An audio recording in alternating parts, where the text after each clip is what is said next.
Señoras y señores, tengan ustedes muy buenas tardes. Les damos la bienvenida y les agradecemos su interés en este coloquio que vamos a dedicar a la laicidad en la educación del siglo XXI. También agradecemos a los 5 destacados panelistas que aceptaron la invitación, prepararon sus apuntes y nos acompañan ahora en la mesa, esta mesa que no es mesa o es una mesa baja, más onda living. Les cuento, hemos previsto un esquema de intervenciones breves, de entre 6 y 7 minutos cada una.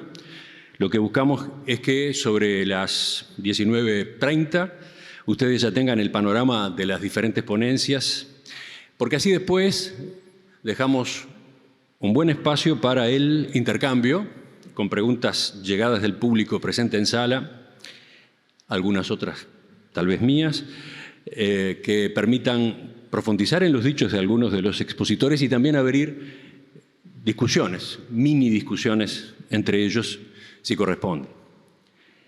Estamos muy ilusionados en que esta conversación resulte provechosa. Confiamos en que sobre las 20 horas, cuando nos retiramos, todos sintamos que este tiempo compartido nos hizo pensar y nos provocó incluso, sobre todo, nuevos interrogantes. El tema es sin duda muy relevante, merecería figurar en la agenda siempre. ¿Por qué entonces vamos a debatirlo hoy en particular? ¿Por qué esta institución promueve este encuentro en esta jornada? De eso nos habla ya mismo Enrique González de Toro, presidente de la Sociedad de Amigos de la Educación Popular, que tiene a cargo las palabras de bienvenida.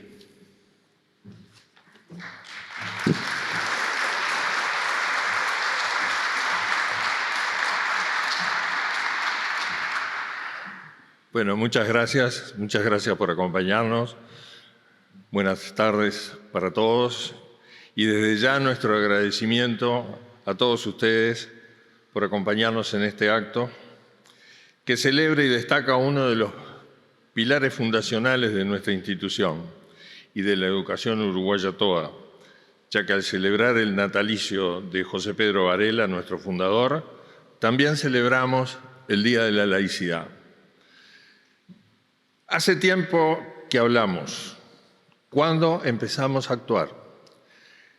Con esta frase desafiante y convocante, José Pedro Varela cerró su memorable discurso en el Club Universitario el 19 de septiembre de 1868. Un discurso donde expuso sus principales ideas para una nueva educación, entre otras, su universalización en todo el territorio nacional, una educación libre de dogmas, adecuada a las necesidades y desafíos de un nuevo tiempo donde se habló por primera vez de la igualdad de derechos de la mujer, así como de los aprendizajes de idiomas en la educación. Esa misma noche, José Pedro Varela fundó la Sociedad de Amigos de la Educación Popular, acompañado por los doctores Elvio Fernández, Carlos María Ramírez y un numeroso grupo de jóvenes que más adelante fueron protagonistas destacados en la construcción de una educación democrática, republicana y laica, que marcó la singularidad de nuestro país en la formación de sus ciudadanos. Un año y poco pasó para que ya fallecido el doctor Elvio Fernández, con 27 años, abriera sus puertas esta casa, la Escuela Elvio Fernández, bajo la dirección de José Pedro Varela, una escuela que se constituyó en el laboratorio de sus ideas innovadoras. Convocado por el gobierno de Latorre, José Pedro Varela lideró la reforma educativa del país con no pocos desencuentros y también con algunos apoyos de integrantes de la sociedad nacional y del propio gobierno. Es que José Pedro Varela, antes que nada, fiel a sus principios y a que la importante tarea que estaba emprendiendo trascendía cualquier contingencia política en interés del país, aún también con una frágil salud, superó todo eso con una enorme pasión. Puso todas sus energías hasta el final de sus días para concretar su obra, la que, para simplificar, podemos sintetizar como la creación de una escuela laica, gratuita y obligatoria. Una escuela que, sin lugar a dudas, marcó la construcción de nuestra identidad nacional.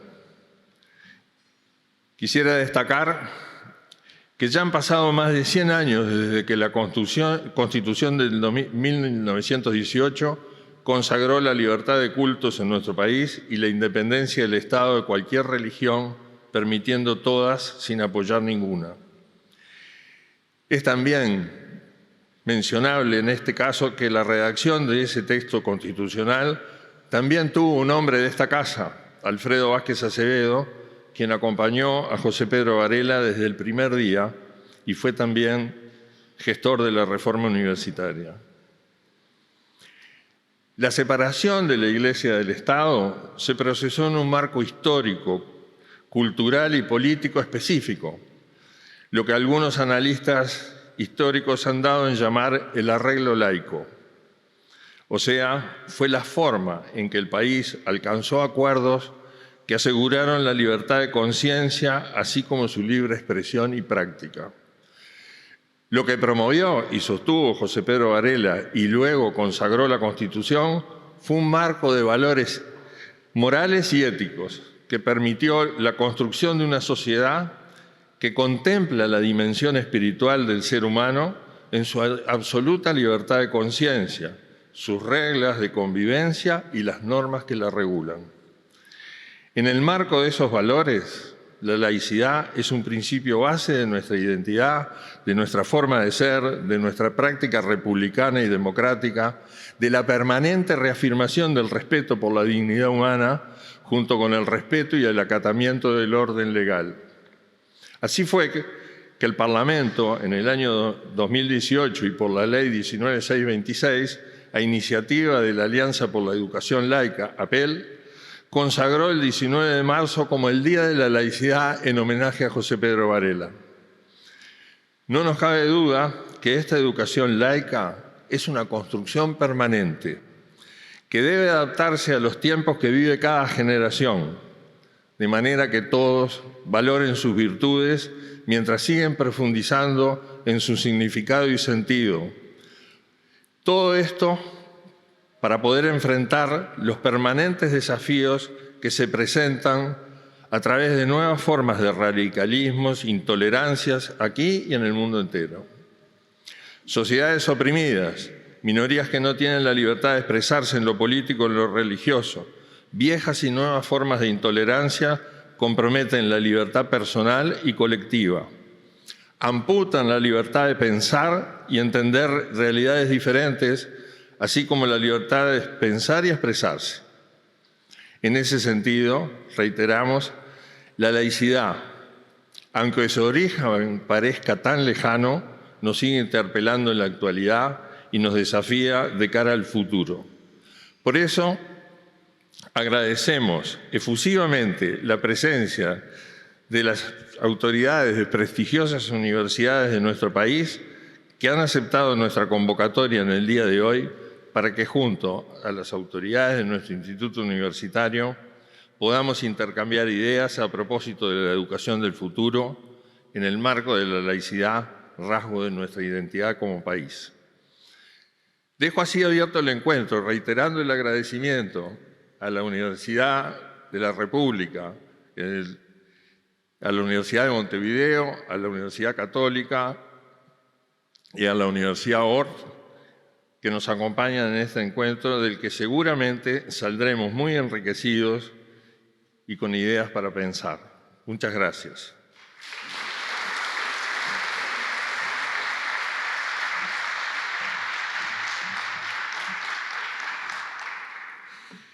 A los efectos de enviar preguntas, para aquellos que al escuchar las intervenciones tengan planteos, hay dos canales, quizás ya lo saben, pero viene bien repetirlo.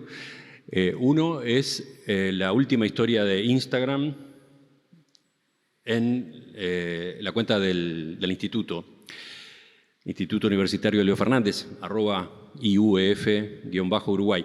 Allí deben ingresar al enlace para poder plantear el interrogante. Y si no, a través del WhatsApp, que es el 095-447-243, por los dos canales esas preguntas llegan aquí a la mesa donde las vamos a ir procesando.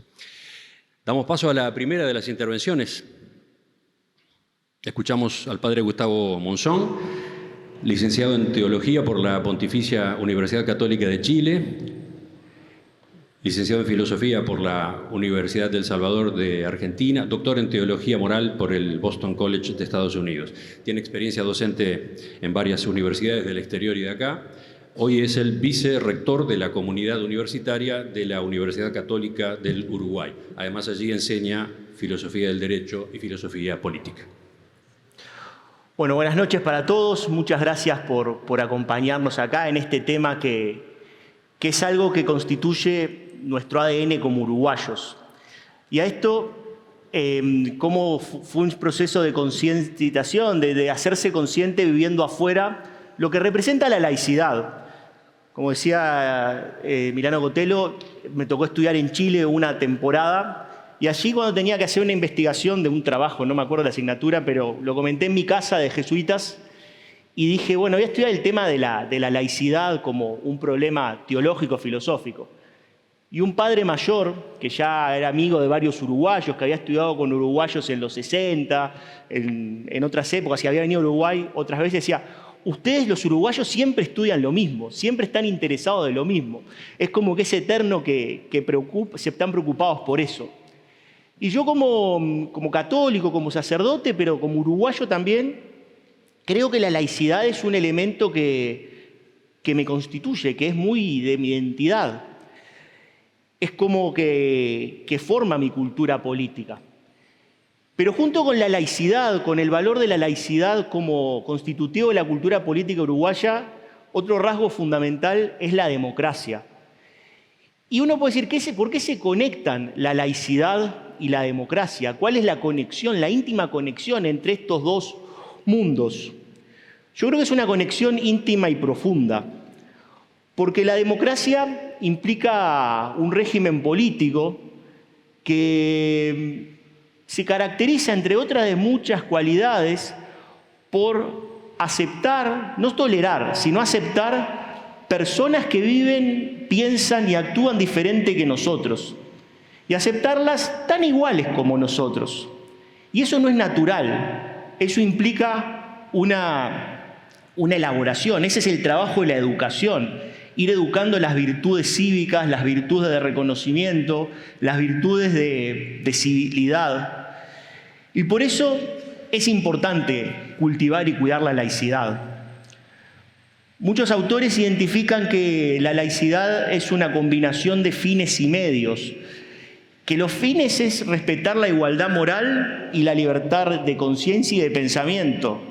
Y para eso el Estado se separa de la Iglesia y se mantiene neutral. Y creo que aquí hay un punto que la laicidad uruguaya está invitada a seguir profundizando y a seguir revisando y a seguir reflexionando. ¿En qué consiste la neutralidad del Estado? Nosotros, por nuestra historia, sabemos que el Estado uruguayo y la educación uruguaya nació en confrontación con la Iglesia Católica, que era la iglesia predominante. No era la única, no era poderosa como uno ve en Colombia, como uno ve en Perú, como uno ve en Ecuador, en otros países de la colonia, pero era la predominante que ejercía un dominio en la cultura moral y en las costumbres. Y por eso en el siglo XIX el Estado tenía que ser un Estado fuertemente neutral. Y también el catolicismo, que quería defender su libertad y quería defender su libre ejercicio, también tenía que marcar su presencia y marcar su identidad y marcar lo que era. Pero eso es el siglo XIX. Y así como la democracia uruguaya evolucionó en muchos aspectos, creo que estamos invitados y obligados, en honor a nuestras más íntimas tradiciones, a ir a una laicidad del siglo XXI. Una laicidad que celebre y valore el respeto por la diferencia. Una laicidad que tenga un Estado que no defienda una neutralidad religiosa, sino una neutralidad que permita a las distintas comunidades, sean religiosas, sean seculares, sean políticas, sean lo que sea, poder manifestarse en la vida pública y aportar por el bien común. Creo que en eso nos jugamos el futuro como humanidad y el futuro como democracia. Es cuestión de ver que el vecindario y el mundo, las democracias están erosionadas. No se trata de hacer una clase de teoría política sobre la erosión democrática. Pero creo que detrás de la erosión democrática hay las diferentes doctrinas del bien, las diferentes formas de ver el mundo. Tenemos mucho que aportar. Para eso necesitamos un Estado que sea neutralmente laico, un Estado que permita manifestarse públicamente a estas organizaciones y permita que las distintas comunidades puedan educar en el etos de tolerancia, en un etos cívico y en un etos que reconozca esta diversidad como valor.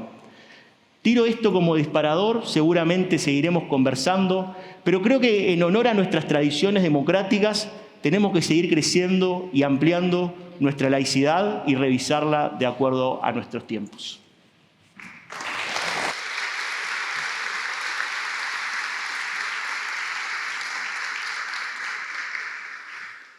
Escuchamos a continuación al doctor Juan Cristina, doctor en Ciencias Biológicas por la Universidad Autónoma de Madrid, profesor titular de Virología en Facultad de Ciencias de la Universidad de la República, exdecano de la Facultad de Ciencias, miembro de número de la Academia Nacional de Ciencias del Uruguay, hoy prorector de enseñanza en la Universidad de la República.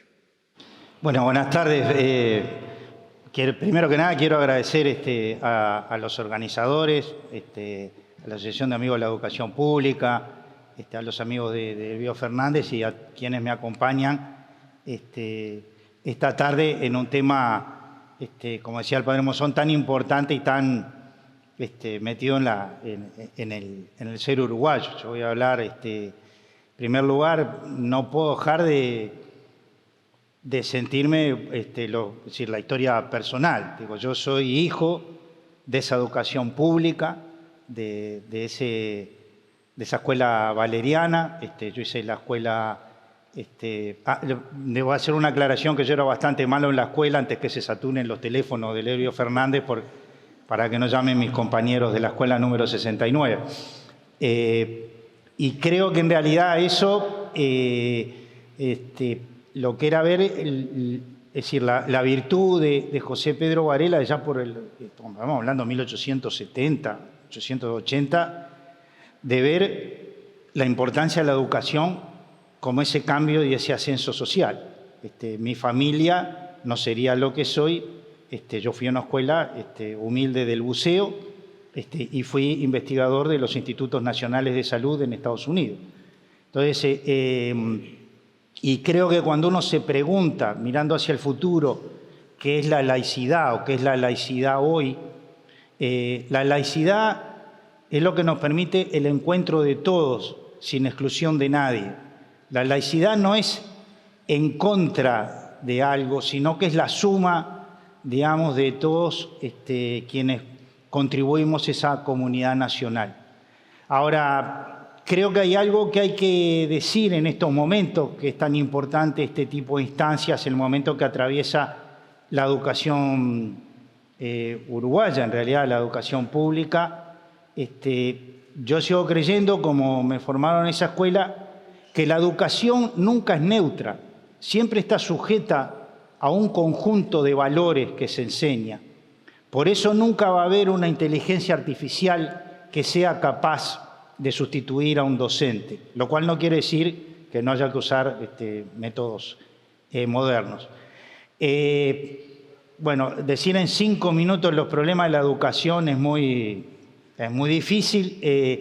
Creo que hoy tenemos un desafío, quizás de la escala que tuvo el Uruguay de esa época, en un mundo el mundo que yo viví ya no existe, sino que entre mi generación y mis estudiantes de primer año hay un abismo civilizatorio, un cambio cualitativo al cual nosotros nos tenemos que adaptar.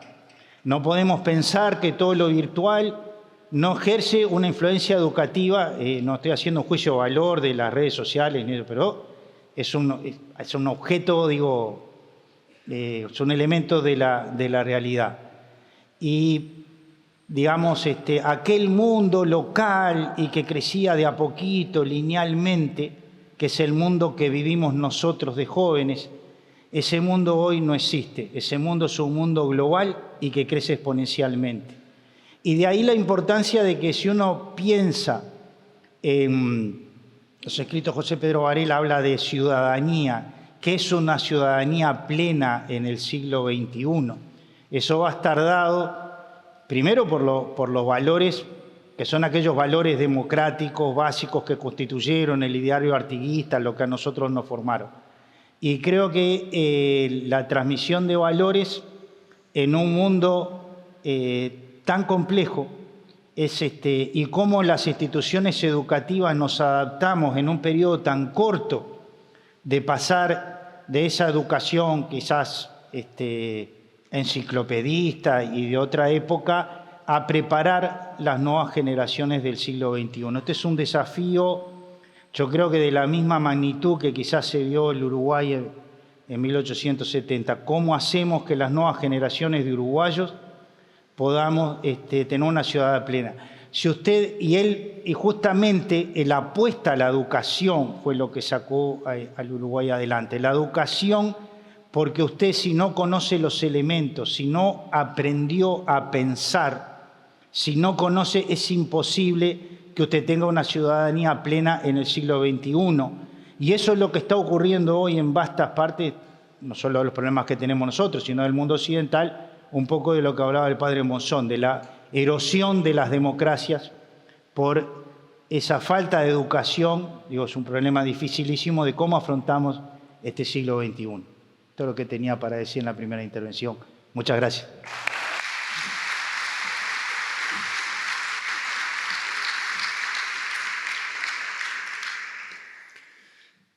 Ahora es el turno para Francisco O'Reilly, doctor en Filosofía por la Universidad de Navarra, investigador nivel 1 del Sistema Nacional de Investigadores y la ANI. Fue profesor, grado 3 efectivo de Historia de la Filosofía Antigua e Historia de la Filosofía Medieval de la Universidad de la República. Actualmente se desempeña como decano de la Facultad de Humanidades y Educación y director del Instituto de Core Curriculum en la Universidad de Montevideo. Argentino, por otro lado. Argentino. Orgulloso sí. Campeón mundial. Bueno, no hablaré de fútbol, no se preocupen. Pero podés mostrar la mochila entonces. Sí, eso después. Bueno, muchas gracias por la invitación a participar en este foro. Y bueno, siempre tengo el hándicap de, al no ser uruguayo, no puedo hablar de mi familiaridad con el concepto de laicidad culturalmente, ¿no? No somos un país donde el concepto de laicidad lo conocí en la universidad estudiando mi carrera de filosofía. Pero sin embargo sí me parecería importante, un poco a la luz de la propuesta de esta reunión, pensar cómo interviene o cómo hoy es este concepto evolucionado de laicidad hacia el futuro en la planificación de una educación y particularmente, por lo menos en mi rol dentro de la Universidad de Montevideo, no solo en la Facultad de Humanidades, sino también en las materias transversales que existen en nuestra universidad, que es el compromiso que tiene la educación universitaria en no volverse meramente en una formación pragmática, ¿no? O sea, yo creo que ahora voy a hilarlo con el concepto de laicidad, ¿no? Pero me parece que si la laicidad en última instancia es asegurar por medio de la educación que todos los ciudadanos alcancen un estatus que lo tienen por derecho, pero que lo alcancen efectivamente en su realización personal, un estatus de igualdad moral como ciudadanos y puedan adquirir o puedan defender la libertad de conciencia propia de un Estado laico. Para eso, desde la educación, es importante recuperar la dimensión, si se quiere, clásica. Acá voy a sacar a mi profesor de antigua y medieval, disculpen, ¿no? Pero de la paideia griega, ¿no? Es decir, que es la formación que no es meramente una cultura enciclopedista, como mencionaban antes, sino que es una cultura de apropiación de la propia naturaleza, ¿no? la primera condición para poder pensar una educación es pensar qué tipo de ciudadanos queremos, qué pensamos nosotros cuando pensamos en un hombre libre. Y ese es el fin que tenemos nosotros como formadores, como educadores, como personas que piensan qué medios tenemos que poner para que esos estudiantes alcancen esa situación. Obviamente que el ideario de cualquier plan de formación educativo no deja de aparecer siempre Sócrates en los sistemas, ¿no? Y no meramente por una cuestión, si se quiere, romántica, ¿no?, de Sócrates muriendo por defender la verdad. Ahí atrás Leo defiende siempre al ausente, ¿no? La cita de allí no deja de ser bastante socrática, sino también por la importancia de que la formación nunca puede ser información meramente. La formación es una provocación de búsqueda. En ese sentido, de vuelta, me parece que es muy importante promover una inquietud por lo humano. Yo trabajo dando clases de ética o cuestiones de teología, que es una filosofía de la religión, a ingenieros. Los torturo anualmente, pero una parte, para ellos es un cierto ejercicio de... Siento el odio que sentía Sócrates al dialogar con los otros, pero de alguna manera es no permitir que nadie evada la pregunta que más tarde o más temprano nos vamos a encontrar, que son esas famosas 3 preguntas de Kant, ¿no? ¿Qué es el hombre? ¿Qué debo actuar? ¿Y qué puedo esperar? Algún día en la vida todos nos preguntamos quién soy, algún día en la vida nos preguntamos si esto que voy a hacer es natural o no, y algún día en la vida nos vamos a preguntar, mañana voy a morir, ¿qué es lo que debo esperar? Y eso forma parte, querramos o no, de una educación ciudadana, de un reconocer en el otro que el otro también tiene esa pregunta, y ahí hay una igualdad de base fundante, que es la que nos abre la conversación, ¿no? La conversación, después cada uno, el diálogo, partiendo de la condición humana es la misma, nos permite después ver, bueno, ¿tú cómo resolviste esto? Y en el fondo nos encontramos ahí, ¿no? Pensaba, hay muchas historias, ¿no? Historias de guerra, o sea, en Troya mismo, 2 amigos que intercambian, aunque sabían que se iban a enfrentar, intercambian las armas, aunque sean injustas las relaciones, porque eran amigos, porque sabían que iban a morir de un lado o del otro, ¿no? O sea, es decir, la superación de esa rivalidad que quizás circunstancialmente está. Ahora, eso exige no dejarnos llevar meramente por esa formación de instrucción, ¿no? Es la pelea que tenemos siempre, por lo menos los filósofos en las universidades. Somos ese tábano diciendo, está muy bien que el ingeniero, o sea, no está muy bien, es obligatorio que el ingeniero sepa la formación profesional, pero no lo abandonemos en su reflexión humana, porque si no va a abandonarse su compromiso comunitario, su compromiso social. Y en ese sentido entiendo que rescatar esa formación humanística es, desde mi perspectiva, es el ámbito de el desafío de esa nueva comprensión de una laicidad que implica el reconocimiento del otro en una comunidad como un otro yo con quien comparto fines y búsquedas, ¿no? Y bueno, con eso muchas gracias.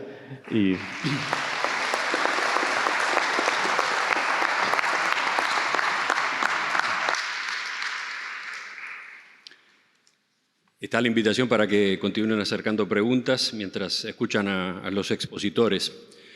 Recuerden los 2 mecanismos, en especial el WhatsApp, que supongo que es el más accesible para todos, el 095-447-243. Vamos a la 4ª intervención a cargo de Julio Fernández, que es ingeniero químico y analista programador por la Universidad de la República, Master of Science por el MIT, ha sido miembro del CONICYT y de diversos comités de evaluación de la ANI. En la Universidad Ort ha tenido a su cargo las relaciones internacionales, los servicios informáticos y de biblioteca y el desarrollo de nuevos programas, además de la docencia, además de ejercer la docencia. Trabaja allí desde 1994. Hoy es vicerrector y desde esa posición es que expone esta tarde con nosotros. Muchas gracias. Primero también quería reiterar el agradecimiento a los anfitriones en este lugar que es una especie de templo de la educación laica. Es muy honroso para mí poder hablar de esto, sobre todo porque yo soy un ingeniero y tecnólogo. Yo no vengo del lado de la filosofía ni de las humanidades. Así que esta invitación me dio la oportunidad de releer lo que había escrito José Pedro Varela sobre este tema en su momento. El tema de la laicidad en la educación es muy importante, como todo lo que hacemos en la educación, porque el país que vamos a tener de aquí a 25 o 30 años depende de cómo estamos educando hoy. Entonces es un tema clave y es muy importante que lo examinemos de todos los aspectos, incluido este de la laicidad. Varela planteaba la laicidad como dejar fuera de lo que hace la educación del Estado los dogmas. Él decía, ir contra los dogmas, contra la superstición, permitir el avance de la ciencia, salir de los dogmas no solamente religiosos, sino los dogmas clásicos, decía también. Tenemos que ir al racionalismo, a enseñar las cosas que funcionan, a estudiar la ciencia y la naturaleza. Él tenía una gran insistencia en enseñar las ciencias, la aritmética, decía, como una especie de spray que le echaba para fumigar a la superstición o a la ignorancia. El Estado uruguayo es laico desde ese momento, ¿no? Desde la educación laica, pero el fenómeno de laicidad de los estados es un tema que no es universal. Hay muchísimos, la mayoría de los estados no son laicos, incluso en Occidente. Y hay estados que mantienen dogmas que no serán religiosos, pero no por eso son menos dogmas ni menos autoritarios. Entonces, ¿por qué es importante la laicidad desde un punto de vista, vamos a llamarle operativo, transaccional o de resultados, más allá del valor humanístico? Porque la laicidad es lo que da libertad para explorar todo, para no dejar nada sin cuestionar, para poder hacer experimentos. En el siglo que estamos, hace no tantas décadas, se abrieron un par de llaves de la biología molecular y cabe la posibilidad de manipular organismos vivientes hoy para curar enfermedades o para otros temas. La mayoría de los alimentos que produce el Uruguay vienen de cultivos híbridos, de cultivos que no existían antes. Y eso implica haber manipulado la naturaleza y haber cruzado límites que hace un par de siglos probablemente no hubieran sido permitidos. Todavía hoy la ciencia encuentra límites en las cosas que quiere hacer, que están puestas por controles de la sociedad, por controles que están basados en valores que queremos mantener. Entonces, esta tensión entre valores y exploración o curiosidad o avance nos va a seguir acompañando y se va a incrementar en los años que nos toca vivir de aquí en adelante.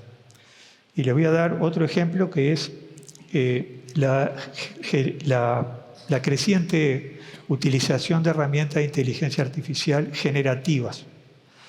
Son herramientas que pueden generar texto, imágenes, pueden escribir un ensayo, y uno puede ver en la construcción de esas herramientas la preocupación por mantener una neutralidad, por respetar valores, por no ofender.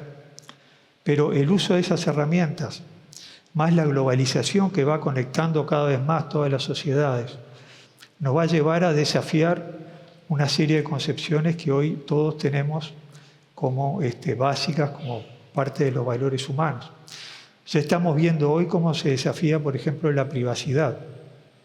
Vamos a ver cómo se desafía en el futuro otro tipo de valores. Entonces, mantener el enfoque de una educación laica, donde se respetan todas las opiniones y se trata de incluir a todos, manteniendo solamente los límites que impone el orden público y el derecho, la ley. Es un desafío que vamos a tener por delante en las próximas décadas, sin duda. Te quiero dejar planteado solamente las preguntas, porque no tengo respuestas para esto. Las respuestas las va a tener que ir trabajando en la sociedad a medida que vaya evolucionando y avanzando. Y en esto no vamos a estar solos en el Uruguay. Hay otros países que van a tener el mismo tipo de desafíos. Y la interconexión y el ir aprendiendo de lo que va ocurriendo es algo que vamos a tener también que incorporar a nuestra vida diaria. Muchas gracias.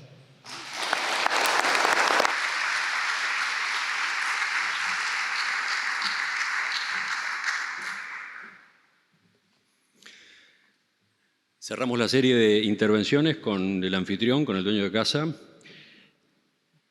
¿Es demasiado eso? Escuchamos a Juan José Villanueva, doctor en Derecho y Ciencias Sociales, egresado de la Universidad de la República, doctor en Diplomacia por la Universidad de la República, maestría en Educación y Sociedad por la Universidad Católica con tesis pendiente. Tiene experiencia como docente en varias instituciones educativas y universidades acá en Uruguay. Hoy es decano del Instituto Universitario Elbio Fernández, donde además dicta Sociología y Sociología de la Educación. Muchas gracias. Buenas tardes a todos. Es muy difícil ser el último. Tiene sus pros y sus contras. El pro, que muchos están cansados y no me van a escuchar demasiado, lo cual me asegura que voy a ser juzgado con benevolencia. La contra es que puedo repetirme con algunos de los conceptos ya vertidos, pero bueno, estamos hablando de un mismo tema. Cuando acepté,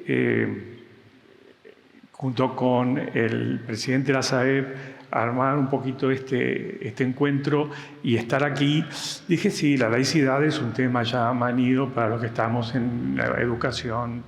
Es fácil. No fue fácil poder plantear este tema. Y entré a revisar desesperadamente algunos autores, textos, y ahí me encuentro con un concepto negativo de la laicidad. O sea, la laicidad, el término permite definirlo negativamente o positivamente. La visión negativa, sin que la comparta el autor, por supuesto, pero la plantea, es de Yuval Harari, el historiador, y dice lo siguiente: la laicidad como la negación de la religión y, por tanto, a las personas laicas se las caracteriza por lo que no creen y no hacen. De esta manera, el mundo laico parece vacío, nihilista y amoral, una caja vacía a la espera de ser llenada con algo. Frente a esta posición negativa, por supuesto, la concepción positiva de la laicidad es la que concuerda con nuestra lógica de una sociedad pluralista que integramos, basada en la convivencia pacífica, en la que nadie imponga a los otros sus propias convicciones. La laicidad se relaciona de esta manera con principios como la libertad de conciencia y de religión, la igualdad mediante la no discriminación religiosa, la neutralidad del Estado y la separación del Estado respecto de las iglesias, aceptando, no obstante, la autonomía de ésta con relación al poder político. En nuestro país, el sustento primigenio del principio de laicidad es el artículo 5 de la Constitución de la República. Perdonen mi deformación profesional, pero no podía evitar recurrir a la norma, donde se establece que el Estado no tiene religión alguna. Esta disposición consagra al Uruguay como Estado laico y es un rasgo identitario que involucra a todas las funciones y actividades que éste desarrolla. Nuestra laicidad es pluralismo, tolerancia, comprensión y respeto a las ideas ajenas. Es libertad. Se corresponde con el concepto de Estado social y democrático de derecho que recoge la Carta Magna. En el ámbito educativo, el principio de laicidad se encuentra expresamente reconocido en normas que lo reafirman tanto en lo referente a la organización de contenidos como al desempeño de la función docente, al punto que asegura la formación del alumno en pluralidad de opiniones y la confrontación racional y democrática de saberes. Actuar laicamente no es eludir los contenidos religiosos o políticos en la educación, sino tratarlos con flexibilidad y objetividad necesarias para que el alumno disponga de la suficiente información que le permita construir críticamente sus saberes. Lo que no debe suceder es que se incida sobre el alumno dirigiendo su pensamiento y conduciéndolo hacia una posición religiosa o ideológica determinada. Enriqueta Conti Riquet, revisando papeles, también encontré este texto. Dijo: el tiempo que invertimos en imponer doctrinas es tiempo malgastado. Las doctrinas triunfantes serán hechas por nuestros discípulos, por su propia inspiración y no por la nuestra. Está implícito que en esto también estamos jugando la educación en valores. No se trata de transmitir los valores los tenemos que lograr construir junto con los educandos para que los vayan introyectando y los puedan verdaderamente vivenciar. Reina Reyes decía lo siguiente: la defensa de la educación laica no entraña imposición a ninguna religión ni a ninguna ideología política, pero sí una firme oposición a que en nombre de ella se adoctrine a un niño que, por ser altamente receptivo por afectividad e incapaz de pensamiento reflexivo, no puede oponerse a las creencias que se le inculcan.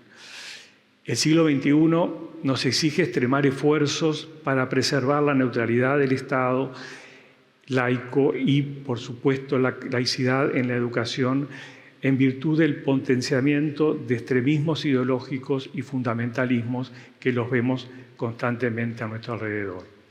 Hoy nos alberga esta institución, fiel a los valores valerianos, es protagonista del quehacer educativo y pionera de la laicidad en educación.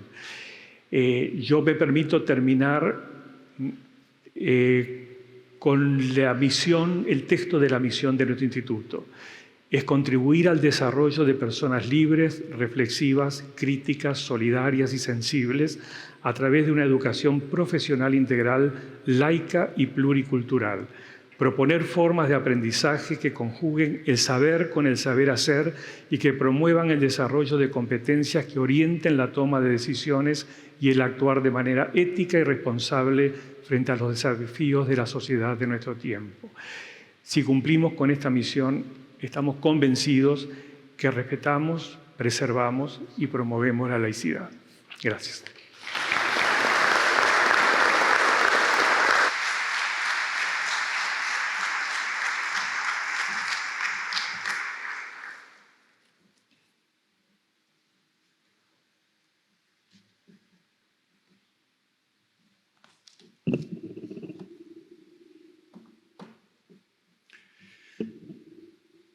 Quiero destacar cómo los expositores se atuvieron a esos tiempos, esas duraciones breves que habíamos marcado para las intervenciones.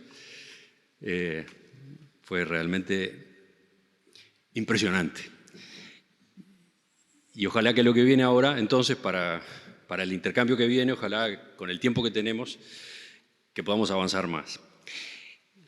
Hay preguntas que tienen que ver con la historia, con el pasado, con esa tradición uruguaya, con la laicidad, con la comparación de nuestro país en el contexto latinoamericano, etc. Y hay preguntas que vienen al hoy y otras que profundizan en algunas líneas que ustedes dejaron con respecto a lo que implica, bueno, laicidad en el siglo XXI y cómo trabajarla. Veamos, voy a tratar de ordenar con ese esquema aproximadamente. En una sociedad latinoamericana donde predomina la religión católica y siendo Uruguay un país pequeño, ¿cuál creen ustedes que ha sido el factor fundamental que ha mantenido la laicidad en la educación de nuestro país?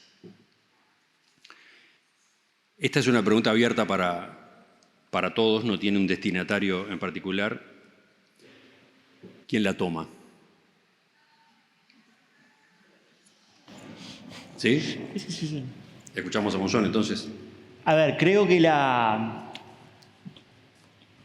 lo que digamos la laicidad en la educación se ha mantenido ha sido, por un lado, yo soy hijo de la enseñanza católica. De hecho, todo lo que he estudiado, estudié en el colegio seminario y mis únicos 2 años de enseñanza pública fueron en la Facultad de Economía que estudió del ARP. Entonces, no tengo experiencia de los valores que la educación pública ha generado en este país y ha constituido.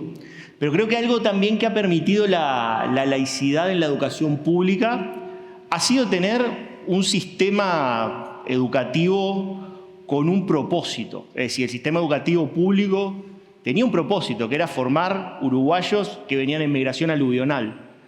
Y con una escala de valores y con una religión civil fuerte.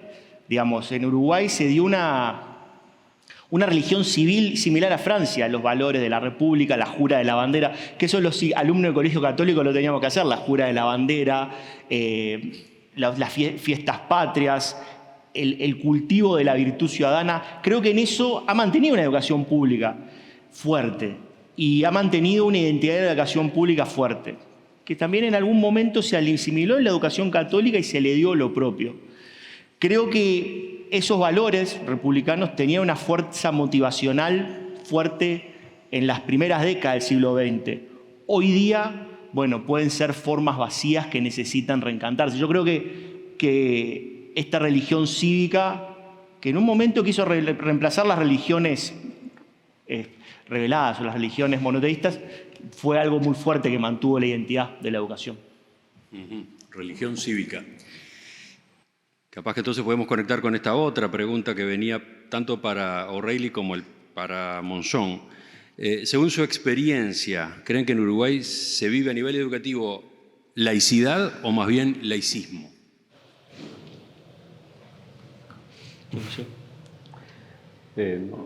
Si querés.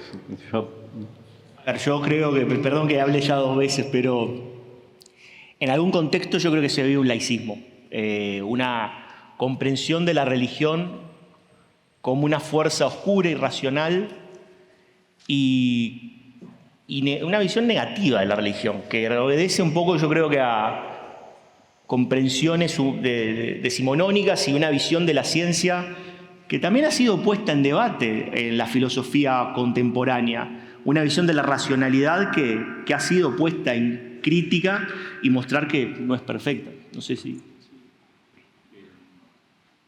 No sé, ahí.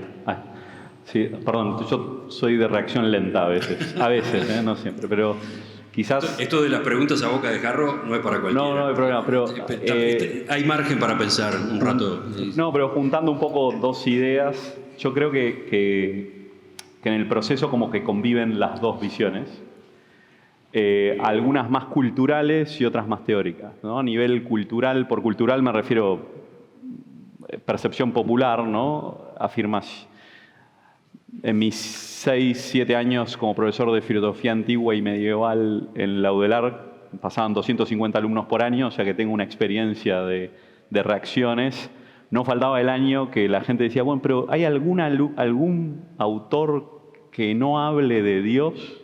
Como que molestaba, ¿no? O sea, es decir, hablando de cuando Sócrates dice, estoy siguiendo un mandato divino, entonces el ejercicio de distinguir entre lo divino y lo religioso, y la visión de la religión desde una perspectiva moderna, desde una perspectiva de la guerra de religiones que implicaba asociarse a una visión estatista de la religión como conjunto, yo creo que eso culturalmente o popularmente está, aunque teóricamente ya ha sido superado en ese debate, un poco como planteábamos antes, ¿no?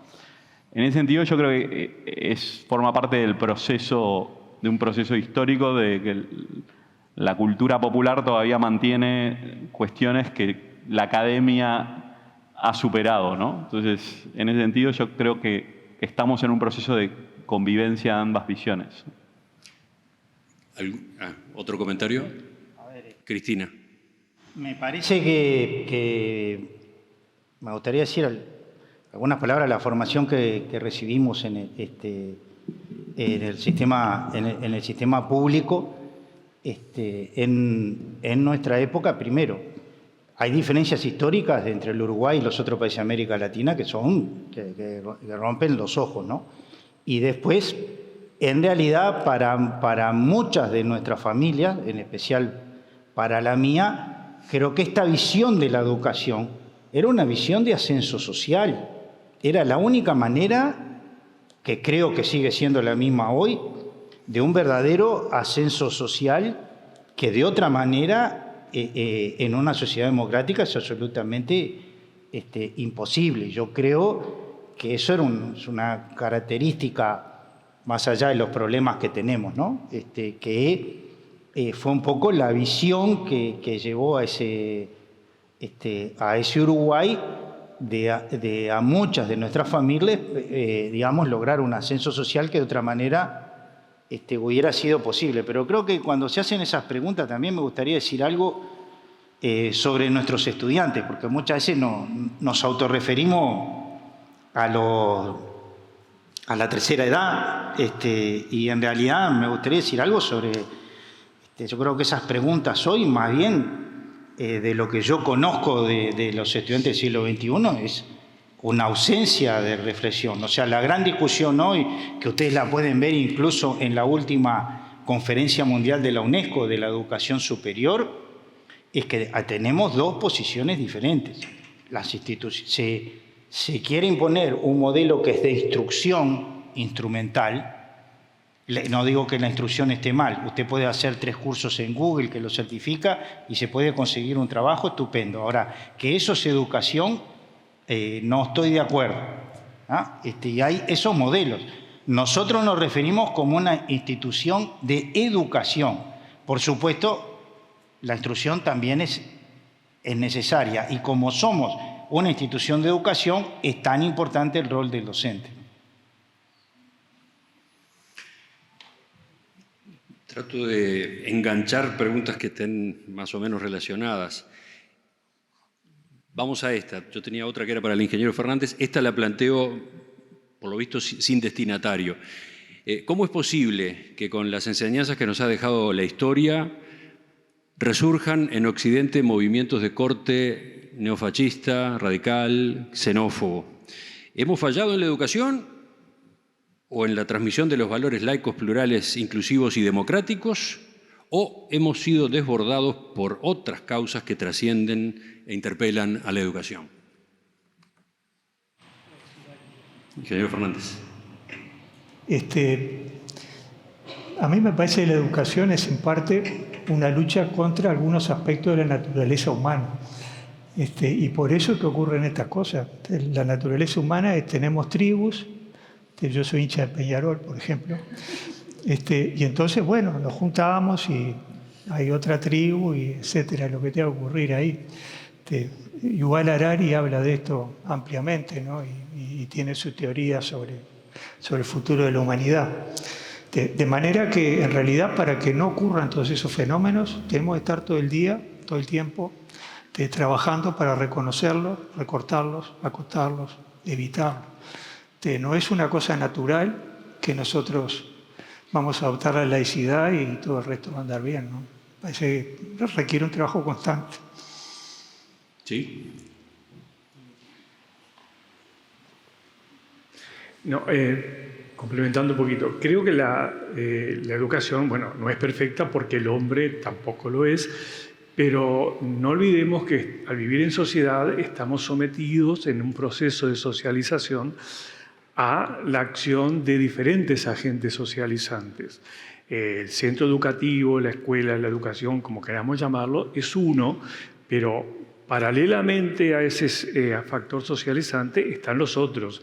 Está la familia, están los amigos, los grupos de interés, los grupos de pares, los partidos políticos, las iglesias. Y evidentemente no siempre la socialización va en el mismo sentido, sino que chocan los procesos y bueno, es quien tiene mayor rapidez para incidir en el individuo y de esa forma influir más rápidamente en su socialización. Yo creo que si sobreviven o si aparecen esos fundamentalismos o esas posiciones extremas es porque hay agentes socializantes muy bien organizados que están incidiendo con mayor facilidad y eficiencia a veces que el propio centro educativo. Los que estamos en la educación, bueno, estamos de repente con nuestros niños o adolescentes o adultos un determinado tiempo, pero vienen con una mochila de costumbres, de vocabulario y de ideas que no las aplicamos, las transmitimos nosotros, pero sí tenemos que, en muchos casos, contrarrestarlas, porque se nos vuelven en contra de los valores básicos que queremos transmitir por la educación. Sí, Cristina. A ver, volviendo a lo mismo de que la educación no es neutra, y estoy de acuerdo con lo que decían los colegas, que muchas veces la función de la educación es corregir. Ahora, yo me baso en que hay un tema que no terminamos de entender. El siglo XXI tiene un segundo nombre que se llama la sociedad del conocimiento, y el poder está en lo que tienen el conocimiento. Todas estas cosas que se hicieron en Mountain View, California, son un avance que han producido un cambio civilizatorio. Yo no estoy de acuerdo personalmente con los valores que digamos que quienes hicieron esto, algunas de las redes sociales tienen, eso es pero obviamente son parte. Ahora, evidentemente, cuando nos pensamos la diferencia entre esa sociedad que nosotros veíamos basada en estos valores que nos inculcaron en la educación pública, no podemos pensar que esas cosas no tienen influencia en la educación. ¿Qué papel juega la familia hoy? No es la misma que la familia de cuando nosotros éramos chicos. ¿Qué papel juega la maestra, el profesor del liceo con respecto a todo lo que se ve virtualmente? ¿Qué valores se transmite? ¿Quiénes son los referentes de nuestros muchachos? Yo, por supuesto, no soy. Eso está clarísimo. Yo ven otra cosa. No es un juicio de valor, porque yo creo que una de las cosas que nos cuesta aceptar y que somos, en realidad yo no sé si hemos fallado, somos lentos. Por lo menos nosotros somos lentos para adaptarnos a ese cambio. Pero creo que lo resume muy bien el viejo refrán que dice: uno se parece más a su tiempo que a su propio padre, ¿no? Y uno es parte de su tiempo, ¿no? Así como yo creo que hoy esas preguntas hay que conocer muy bien cómo son nuestros jóvenes. Yo no me arrepiento de nada. Yo pertenecí a una generación muy militante, muy involucrada políticamente, socialmente, etcétera, etcétera. No es que los jóvenes no tienen motivación hoy, tienen otras que son distintas y son legítimas. Ahora, todo eso tenemos que comprenderlo para si realmente queremos acercarnos a lo que evidentemente esos valores nacionales nos transmiten. Y es que si yo no aprendo a pensar, no puedo ser un hombre libre en el siglo XXI porque no entiendo qué es lo que está pasando. Eso pasa mucho en nuestras sociedades. Bien, hay miles de personas que se reúnen en congresos, afortunadamente no en Uruguay, y en el cual la tierra es plana. Y por más que usted converse y trate de convencerlo, la tierra es plana y se terminó. Bueno, eso es parte del siglo XXI. ¿Cuál es la única manera de contrarrestar eso? Tener una educación libre y democrática. Además inclusiva, por supuesto, porque en realidad lo último que quiero decir, que me parece importante, es: somos 3 millones de personas. Dependemos mucho del sector primario, que tiene su techo. En el siglo XXI, la innovación va a salir de las ideas de la gente.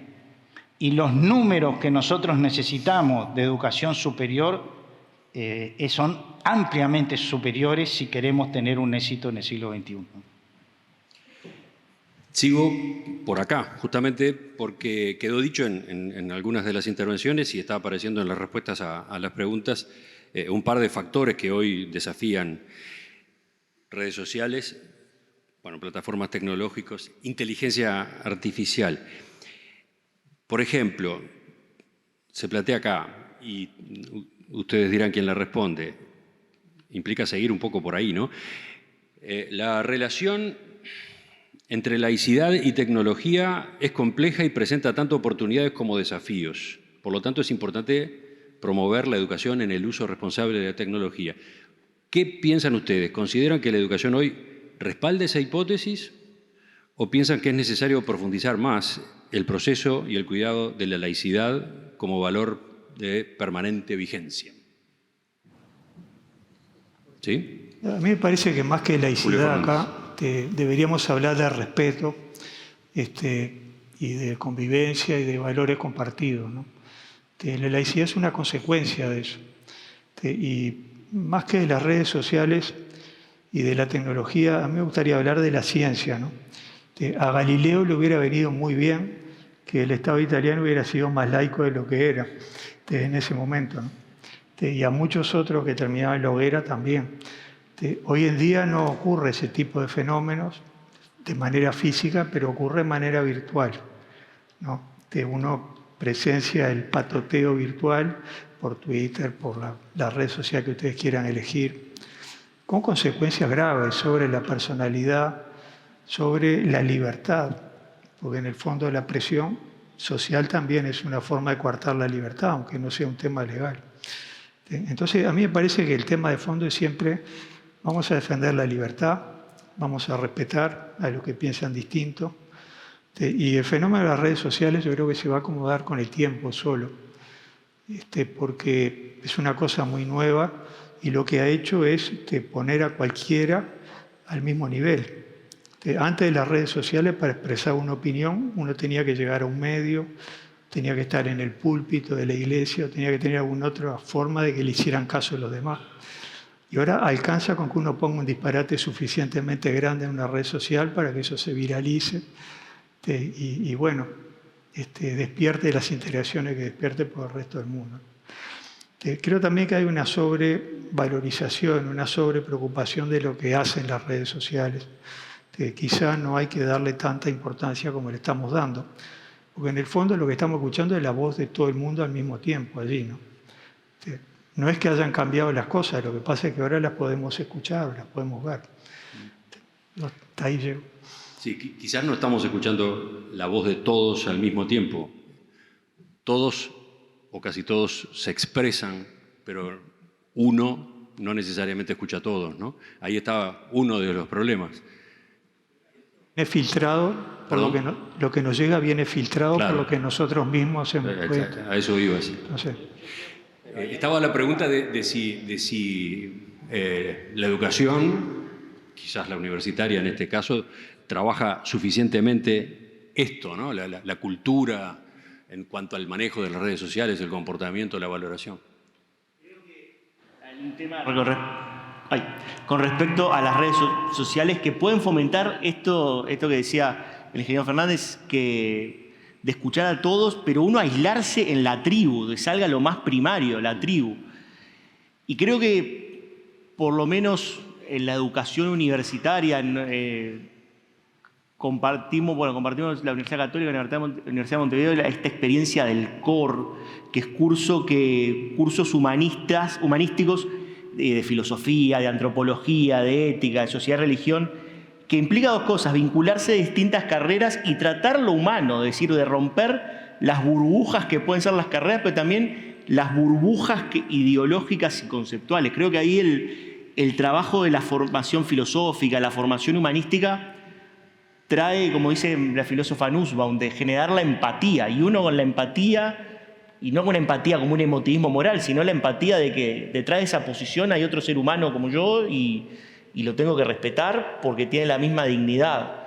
Creo que ahí la educación tenemos un desafío apasionante de cómo educar en virtudes de una sana compasión y empatía, y bueno, y ahí voy a defender al gremio de los filósofos. La filosofía tiene un futuro que hacer en la vida universitaria. Uh-huh.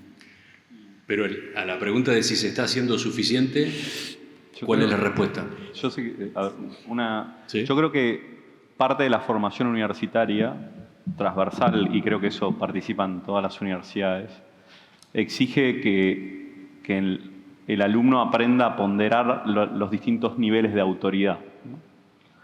Y una de las cosas es tener criterio al momento de leer las cosas, ¿no? Entonces, yo siempre en algún curso decía, ¿no? Wikipedia es un buen lugar para arrancar, pero nunca para terminar, ¿no? Es decir, si tenés criterio, ¿no? O sea, pero ¿por qué? Porque detrás, o sea, ahora, después, o sea, digo, el típico, uno googlea, no sé quién es entras, qué sé yo, pero bueno, después tenés que llegar a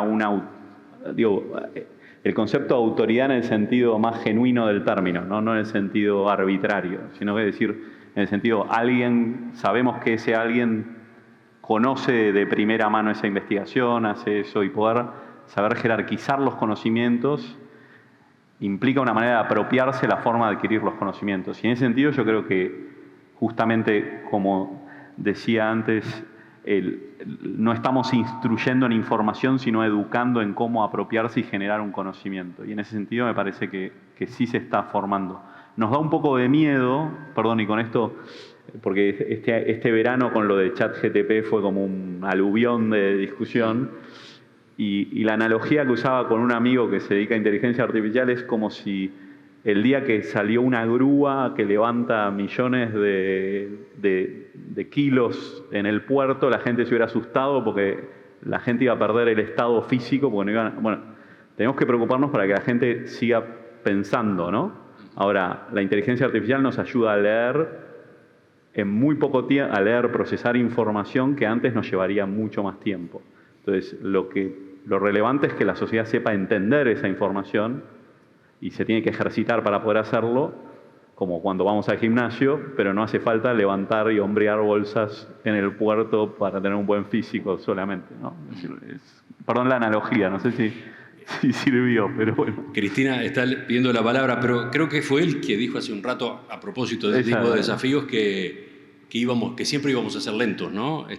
¿no? Bueno, esperemos que no, pero por ahora somos bastante lentos. Corriendo de atrás. Vamos corriendo a las nuevas generaciones de atrás, de adelante. Yo creo que entonces, hoy ¿cómo estamos ante tipo de cambios? Es que creo que si no tendría sentido tener universidades, ¿no? O sea, las redes sociales, uno de los problemas es que yo puedo poner cualquier cosa en las redes sociales y como no me voy a hacer responsable, no pasa nada. Antes había que hacerse responsable de lo que uno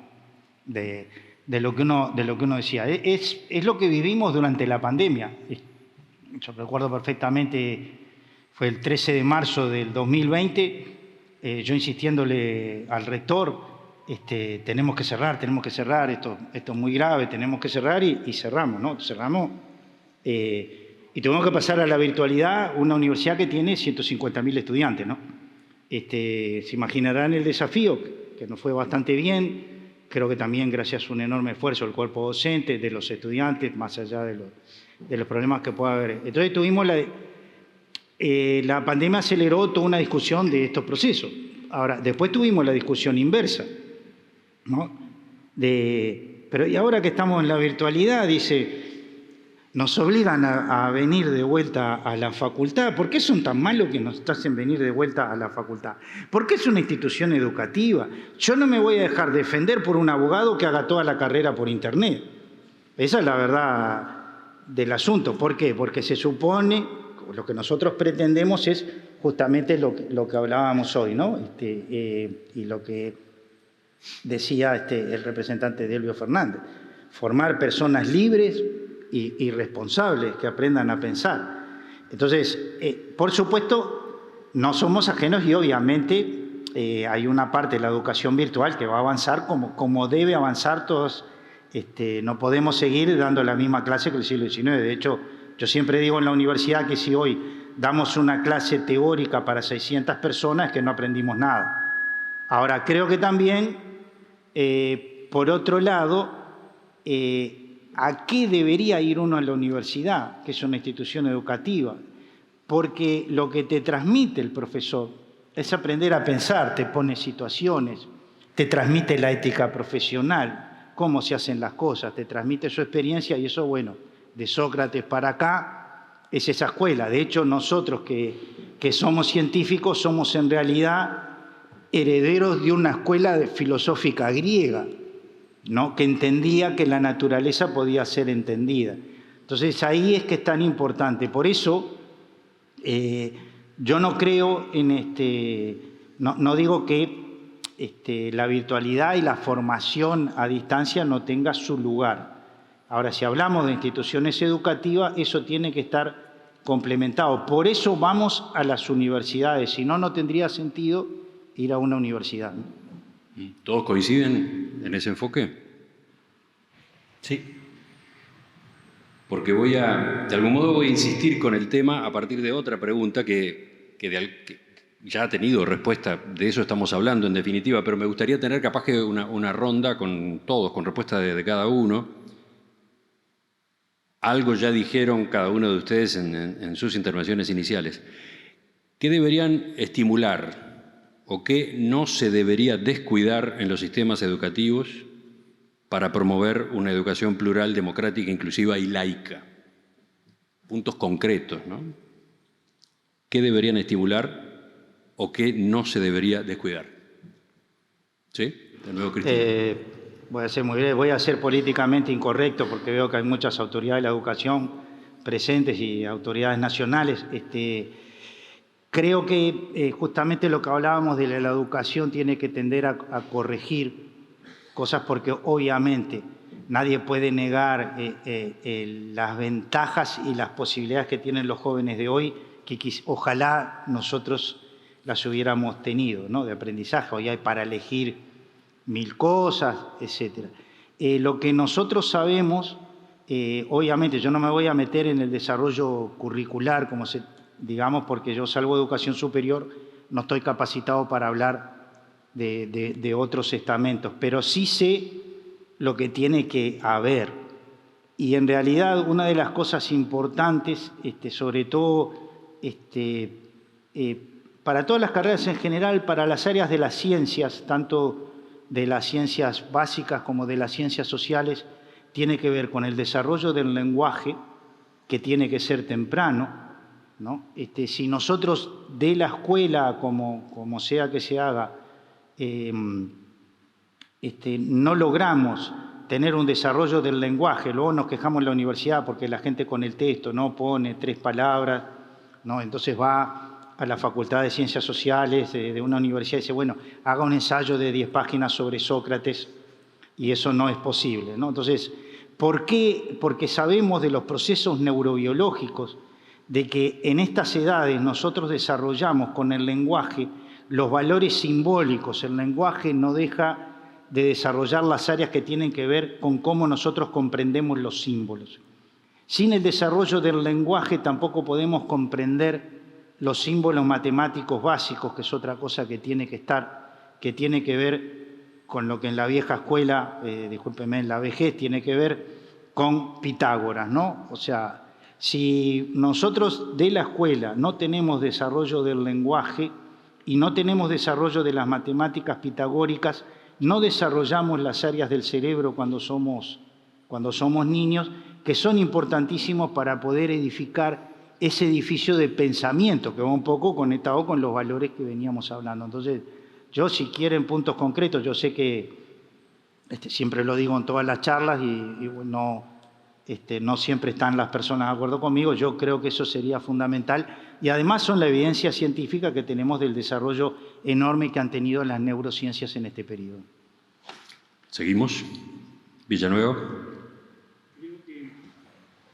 Lo que tenemos que empezar es sacar al estudiante de su zona de confort.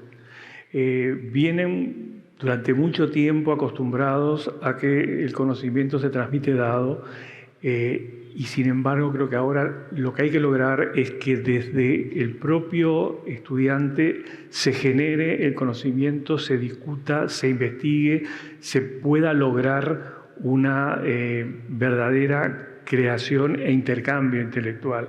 Y bueno, y que me perdonen mis colegas, esto es tan complicado para el estudiante como para el profesor. Los docentes tenemos que asumir un compromiso mayúsculo para poder justamente llevar adelante las nuevas estrategias pedagógicas. Sin buenos docentes nunca va a haber buena educación. Y empiezo por mí, ¿no? Acepto mi responsabilidad, pero creo que hay que empezar a cambiar las estrategias. Un poco abundando en lo que han dicho hasta ahora. Una de las ambiciones de la educación es conectar a la gente con el conocimiento, asegurar que pueda acceder, que pueda manejarse autónomamente con eso. O sea, que pueda evaluar, que pueda tener un sentido crítico. O sea, que hay un piso de habilidades básicas que tenemos que garantizar, que pasan por la capacidad de comprender, la capacidad de razonar, la capacidad de criticar, de poder comparar cosas y sacarse una opinión. En una palabra, desarrollar la autonomía de esa persona. Y creo que esa es la base de todo. Las universidades se fundaron inicialmente alrededor de bibliotecas, porque el conocimiento estaba allí, era muy difícil acceder, entonces la función era transmitir eso y repetir los textos, de manejarlos. La tradición hebraica era aprender el Torá y los libros sagrados, ¿verdad? Y poderlos transmitir. Un poco al estilo de Fahrenheit 451, por poner un ejemplo, ¿no? Eso ha cambiado totalmente. Ahora cualquier chico, desde una ceibalita o desde lo que tenga para conectarse, el celular, puede acceder a lo que quiera. El problema es qué va a hacer con eso después que accede. Si lo sabe utilizar, si lo sabe manejar. Entonces la capacidad de aprender a pensar y de moverse autónomamente me parece que es la vía central a la que tenemos que apuntar. Eso puede requerir también podar algunas cosas que no van en esa dirección. Por ejemplo, es tan imprescindible que todos los alumnos se aprendan todas las fechas patrias y que en la escuela hagamos eso, o que hagan el dibujito de la vaca, en lugar de, no sé, mirar videos de cómo son las vacas y comparar una vaca con otra. Hay una serie de cosas donde vamos a tener que salir un poco de la zona de confort y de la tradición de hace muchos años. Aureli. Sí. Yo creo que hay dos ideas que a mí me gustan bastante, y es, lo primero es que tenemos que asumir, esto lo dice Arendt en un ensayo sobre educación, tenemos que asumir que la educación se tiene que hacer cargo de que existen ciudadanos nuevos. O sea, la infancia implica lo nuevo, ¿no? Es decir, cuando uno va a enseñar, todos los años tengo que enseñar lo mismo, pero para el alumno eso que enseño todos los años es algo nuevo. Y eso no es algo tan evidente cuando uno va a discutir en un aula qué dar y qué no dar. Nosotros en la formación, lo que es hemos descubierto el desafío de cómo enseñar a pensar es muy difícil. Primero porque y cómo enseñar a leer también, ¿no? Yo doy un curso que enseño a leer en primer año de la universidad. Y siempre vienen todos y me dijo, profe, yo desde segundo de primaria ya, ¿no? Pero claro, cuando uno de los desafíos para eso es, nosotros hemos adoptado un sistema que es el sistema de grandes libros, que en Estados Unidos lo implementó Harvard, Columbia, Yale, varias universidades de las Ivy y otras no tan Ivy, que implica exponer al alumno a por lo menos leer, yo empecé con 5 libros, ustedes ríanse, pero pregúntenle a un universitario cuántos libros que no sean de las materias que tiene que estudiar ha leído, y exponerlos a discutirlos. Es una manera de poder pensar por qué Sócrates decide morir y no irse con Cratías. Perdón, hoy Sócrates es como el leitmotiv de la conversación, pero de repente es un espacio, una mitología común para poder entenderlo, ¿no? Yo el curso provocativo que estoy armando para el segundo semestre, los cupos son limitados, siempre es utilizar, ¿no? Orientales, la patria o la tumba. Yo mi hija juró la bandera hace un tiempo, y en la salida un padre me decía, estos están locos, ¿qué es la patria o la tumba? ¿Carrasco o la patria? Pero nada más. Digo, en Argentina también teníamos esa idea, ¿no? Pero es decir, ¿Sócrates estaba tan loco por morir por ser referente de las leyes de Atenas o no? O sea, exponerlos a esa conversación. La tradición, decimos que Sócrates es un referente de la educación, pero muere, o sea, exponerlos a esa reflexión, decir, seríamos tan intolerantes con ellos, perdón, me fui muy al detalle, pero que un alumno universitario se exponga a la lectura de los clásicos en un sentido amplio del término, incluso contemporáneos, leemos a Martin Luther King, leemos a un montón de autores también contemporáneos, donde se discuta lo humano de una manera práctica, real y en una mesa redonda, ¿no? Donde todos tienen una misma voz, es una buena herramienta para hacerlo, ¿no? Y es algo que por lo menos yo he descubierto recientemente como construcción de ciudadanía comprometida. La pregunta apuntaba a eso, ¿no? Concretamente, qué se debería estimular o qué no se debería descuidar? Falta la última respuesta. Asociado con eso de la formación en humanidades, también como universidad nosotros en la Universidad Católica hemos asumido un modelo educativo que apuesta a la flexibilidad, que el estudiante, si bien es contador, es abogado, es ingeniero, es enfermero, es médico, sea capaz de exponerse a otras carreras, de optar por formación en minor, por formación en especificidad de su carrera o en otras dimensiones de su carrera. Que sea un abogado que sea un experto en finanzas, o que tenga un minor en finanzas, o un médico que tenga un minor en administración. Es decir, creo que el combinar la formación no solo tan cuadriculada, así, bueno, vos sos médico, vos sos abogado para toda la vida y esto va a ser, sino abrirse a la complejidad de que los problemas no tienen solo una dirección, sino que distintas miradas que complementan. Creo que eso es formar profesionales de esa manera, que tengan siempre el espíritu de ver otras miradas, es una cosa que estamos orgullosos y queremos fomentar. ¿Sí, Cristina? Muy breve, para que vean que coincidimos, nosotros en la Comisión Sectorial de Enseñanza de la Universidad de la República tenemos un programa que se llama Lectura y Escritura Académica, que es un poco la misma, para que vean, es un problema que compartimos entre todos. Lo otro es cómo cambia el rol del docente universitario en el siglo XXI, donde deberíamos pasar de un rol que ya venían discutiendo las universidades europeas y norteamericanas antes de la pandemia. Nosotros nos dejó luego un aprendizaje muy grande, que es, digamos, primero el trabajo en equipo, que eso se da porque también es un mundo en el cual los valores comunitarios no se llevan mucho adelante, ¿no? Como que el estudiante tiene que formarse para que después seguramente va a trabajar en un equipo. Nadie ahora hace nada solo.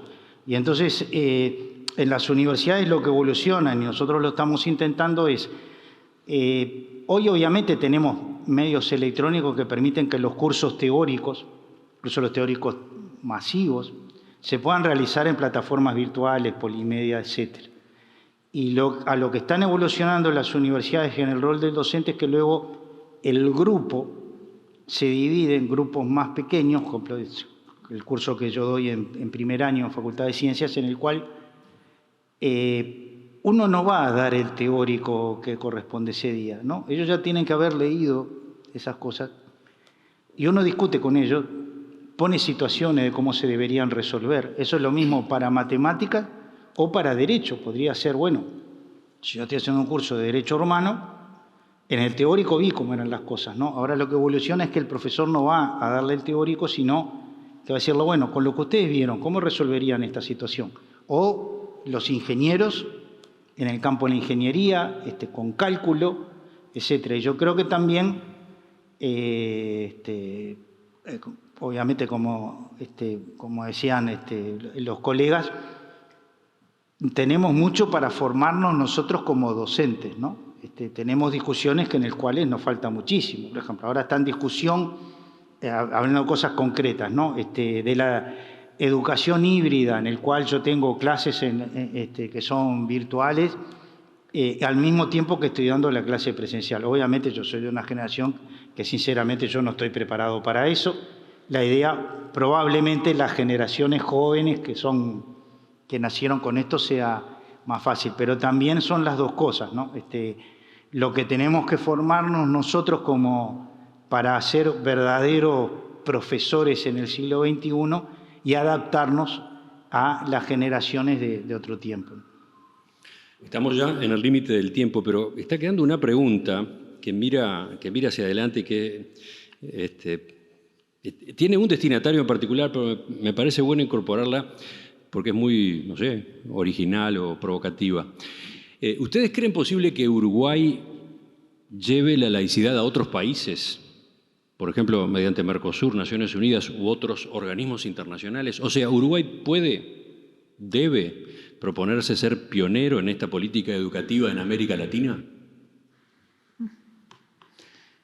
Se la planteo directamente al ingeniero Fernández porque para él iba y los demás la van pensando.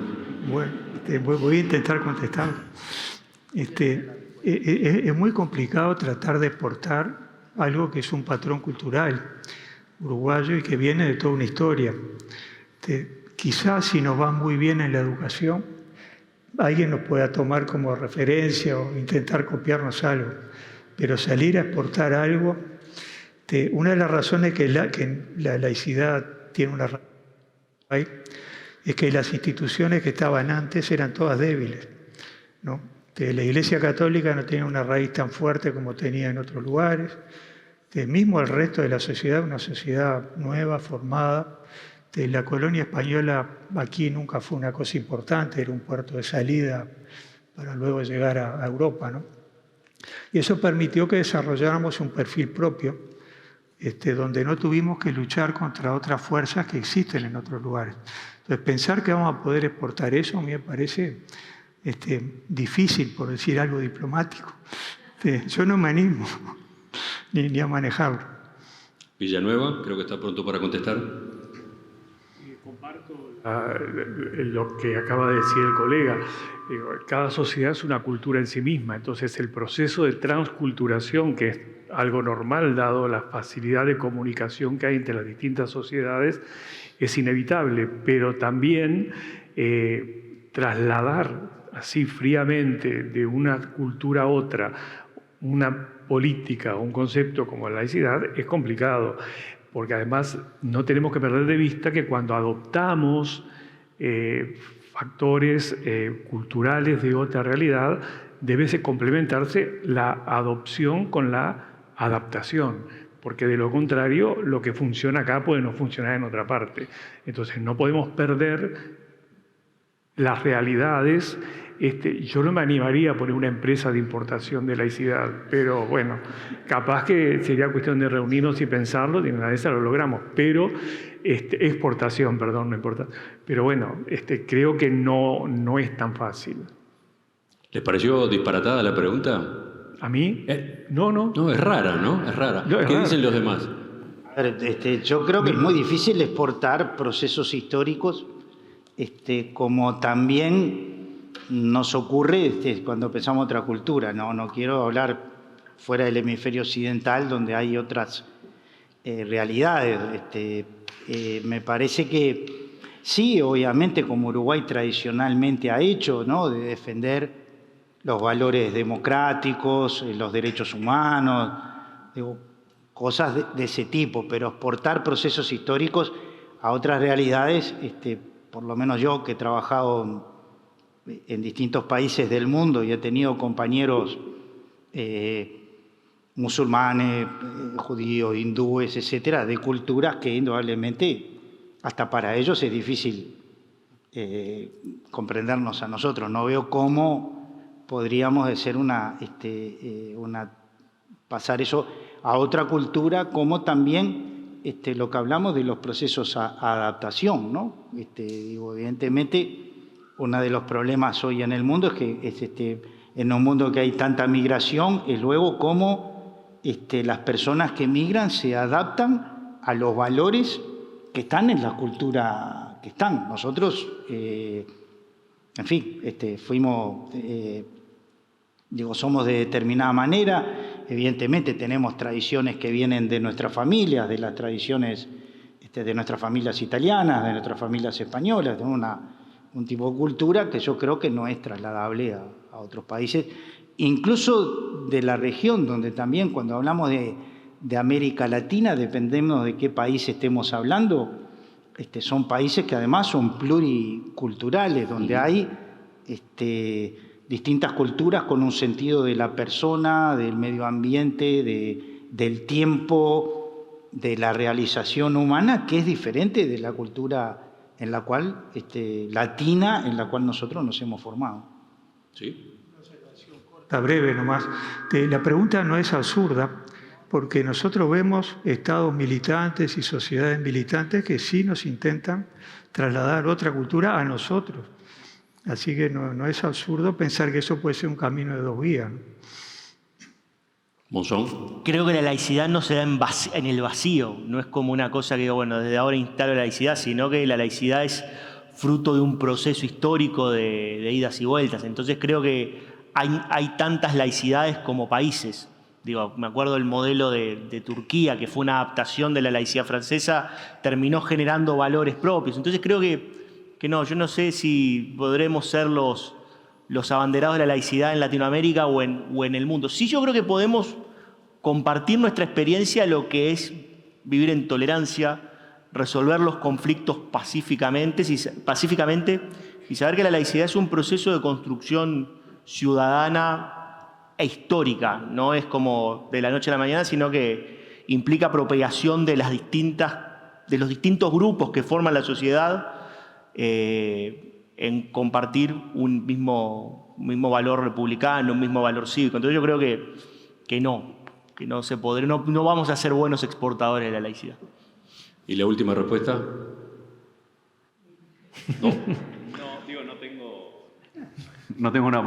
Comparto un poco la idea general, que yo creo que lo que es más que exportar, sí me parece que la larga tradición puede alentar a participar en el debate internacional o tener una voz en esa promoción, ¿no? Pero como dijeron todos, es algo muy singular de alguna manera. Estamos en el final entonces. Discutíamos cuando se organizaba este coloquio cuál era la manera de terminarlo. Había una posibilidad y era que Enrique González de Toro tomara el micrófono de nuevo para anotar algunos apuntes, sacar algunas conclusiones. Pero no, la decisión fue que no tenía sentido eso, sino que al revés, lo más cómodo, lo más racional, lo más lógico, justamente hasta por el tema, era dejar absolutamente abierto a cada uno de ustedes el producto de este intercambio, de las distintas intervenciones y de esta discusión de las preguntas de los asistentes. Acá queda entonces. Lo hago además con la tranquilidad de que pese a la hora, pese al día difícil que fue hoy, pese a la extensión que ha tenido esta mesa, los ojos están atentos. No noto dispersión, no noto saturación, al revés. Está bueno, es interesante comprobar que por lo visto se engancharon.